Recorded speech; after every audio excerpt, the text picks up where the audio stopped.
তো তুমি কেমন মেকআপ আর কিরকম হেয়ারস্টাইল আজকে চাও বলো? ক্রিম্পিং হেয়ারের মধ্যে ওয়েভি একটু থাকবে। আচ্ছা, আইটা তুমি কি কালারের করতে চাইছো আজকে?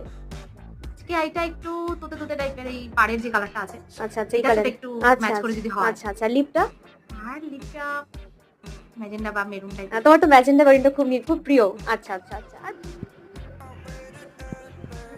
দিদি আইটা ডাউন করো, চোখটা বন্ধ করো। আচ্ছা, এই যে একটা স্মোকি গ্লিটারি লুক আর ম্যাজেন্টা কালারের লিপস্টিক, আর এই হলো ফুল লুকটা। দিদি সরু পিন করে, খুব সরু নয়, শাড়িটা পরেছে। আর হেয়ারটা যেরকম বলেছিল ক্রিম্পিং করে হালকা আমি কার্ল করে দিয়েছি। তো বলো, তোমার পুরো লুকটা আজকে কিরকম লাগলো? ভীষণ ভীষণ সুন্দর। আমি যেমনটা চেয়েছি তার থেকে এক্সট্রিম লেভেলের সুন্দর হয়েছে। আই মেকআপটা যেরকম কালারের একদম চেয়েছিলে একদম একদম সেম কালার হয়েছে। হেয়ারটা কেমন লাগলো? একটা অসাধারণ, একটু অন্যরকম বাট সুন্দর।